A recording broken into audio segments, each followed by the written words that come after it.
Y entre 2014 y 2020 se detectaron en Canarias 76 casos de meningitis. El año pasado fueron 5. Ya ha comenzado la vacunación contra esta enfermedad y está dirigida a los jóvenes entre 16 y 18 años. Desde el Servicio Canario de Salud animan a la población a vacunarse para lograr la protección comunitaria y también controlar la enfermedad. Saludamos a esta hora de la mañana a Amos García, que es jefe de epidemiología. Buenos días.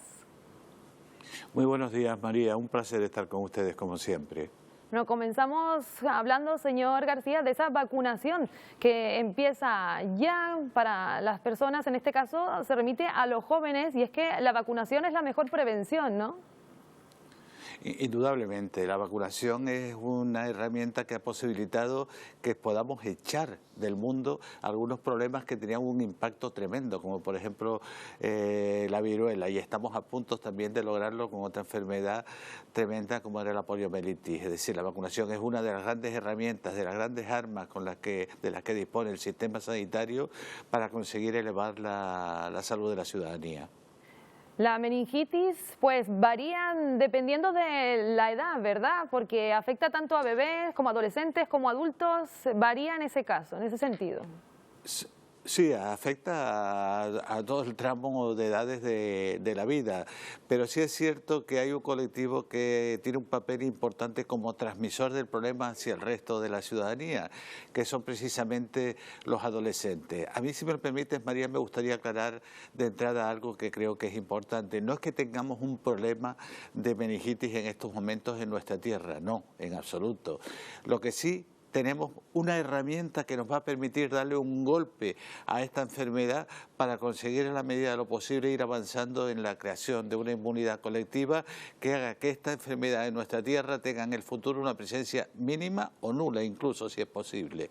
Desde esa perspectiva, como decía antes, los adolescentes son los que tienen un mayor potencial transmisor del problema y los que están comprendidos entre las edades de 16, 17 y 18 años son los que no se han podido vacunar con anterioridad con esta vacuna que ya está en el calendario vacunal desde hace algunos años, y por eso a ellos va dirigida la vacunación, para así tener una bolsa de protección inmensa en nuestra ciudadanía que nos permita llegar a eso, a una inmunidad colectiva. Esa baja prevalencia que tenemos en el archipiélago, sin embargo veíamos algunos datos, 2019 dejaba esos 20 casos, el año pasado eran 5, ¿tiene una explicación del aumento de casos, ese aumento o cuando disminuye?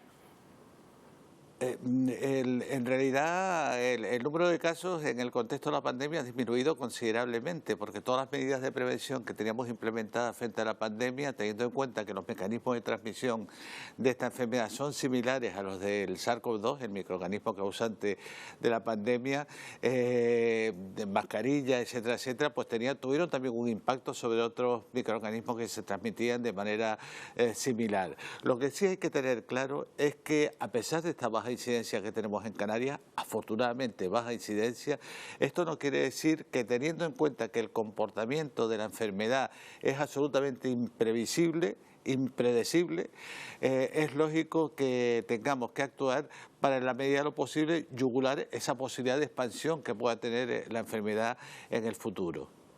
Animamos, por tanto, pues a esa vacunación, y sí quería preguntarle si tiene pues algún efecto secundario, si estos jóvenes se ponen esa vacuna, ¿tiene efectos secundarios?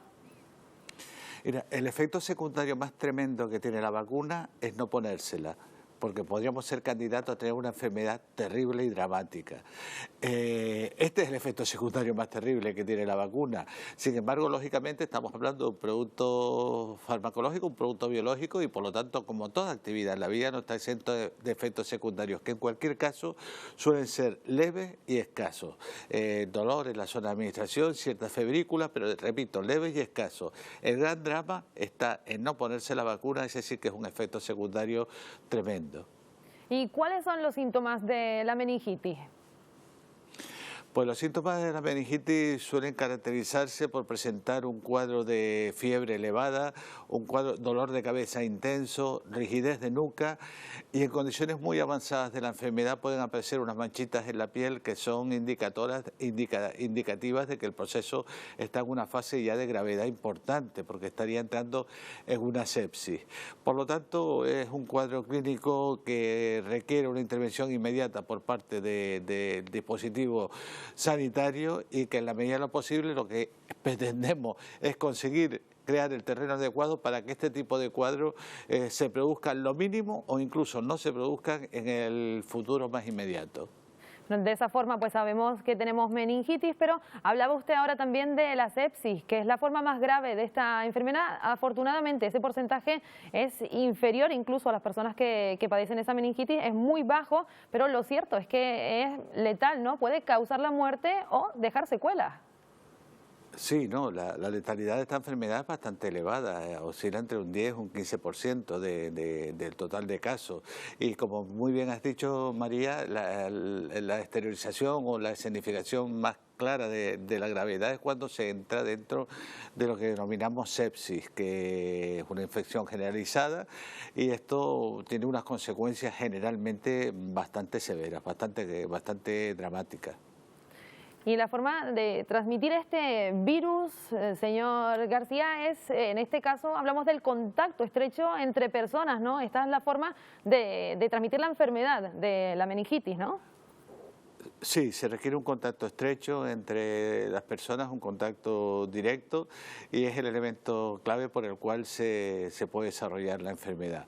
Por eso, en el contexto de proteger a los adolescentes, estamos evitando que los adolescentes, por el contacto estrecho que tienen con su familia, con los adultos, puedan transmitirle el problema a los adultos, en el caso de que sean portadores e incluso a los críos más pequeños que todavía no se han podido vacunar. Son las edades claves, las de la adolescencia, y es ahí donde debemos de actuar. Importante, pues recordar que tenemos que hacer para que esos jóvenes vayan a vacunarse, es llamar al 012 y pueden acudir a cualquier centro de salud, ¿no?